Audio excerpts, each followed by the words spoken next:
ഓമേമേ കണ്ടു. ഇത് തനിയെ മുളച്ചുണ്ടാവണതാണ് കേട്ടോ. റെഡ് ലേഡി എന്നല്ല, നാടൻ ഓമയാണ്. ഇതിങ്ങനെ കളയണ കുരുക്കൾ മുഴുവൻ പറമ്പിൽ മുളച്ചുണ്ടാവണം.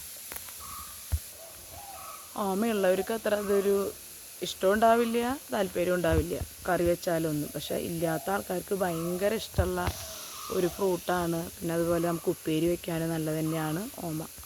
എല്ലായിടത്തും ബഗ്ഗിൻ്റെ ശല്യവും ഒക്കെ നന്നായിട്ട് ഓമേമ ഉണ്ടാവും. പക്ഷേ ഇവിടെ വീട്ടിൽ ഒരു കേടുമില്ല കേട്ടോ. നോക്കി, നമുക്ക് എത്ര അടുത്തുനിന്ന് വേണമെങ്കിൽ പൊട്ടിച്ച് കഴിക്കാം. വിത്തുനിന്ന് മുളയ്ക്കണ കാരണം പല സൈസിലും പല വലിപ്പത്തിലാണ് നമ്മുടെ ഓമേമ കായുണ്ടായാണ്.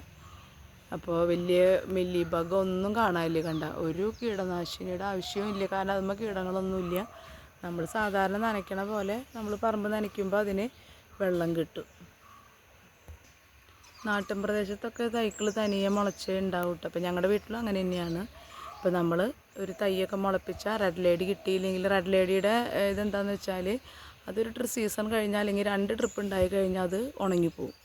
പക്ഷേ നാടൻ ഓമ അങ്ങനെയില്ല, അത് കുറേ കാലം നമ്മുടെ വീട്ടിൽ നിൽക്കും. അപ്പോൾ സ്ഥലമുള്ളവർ ഇങ്ങനെ ഒരു തൈ പിടിപ്പിച്ചാൽ നന്നായിരിക്കും കേട്ടോ.